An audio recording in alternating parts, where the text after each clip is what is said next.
ไอ้บ่วงเฮ็ดเลือดแป้งเป็ดกับปิ้งเป็ดให้กินแน่ ฮะเฮ็ดเลือดแปลงเป็ดคือบ่ให้บิลลี่เฮ็ดให้ ไอ้ลีเฮ็ดบ่แซ่บอยากกินสีมือไอ้พวง ฮู้น้องตูนสิบ่ให้ค่อยบ่ว่ามาไป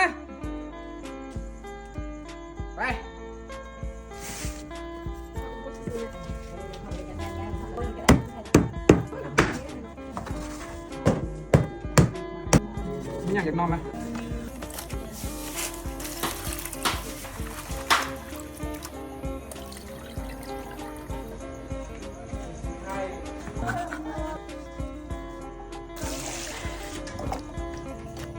ใครกันเลยอันนี้ครับ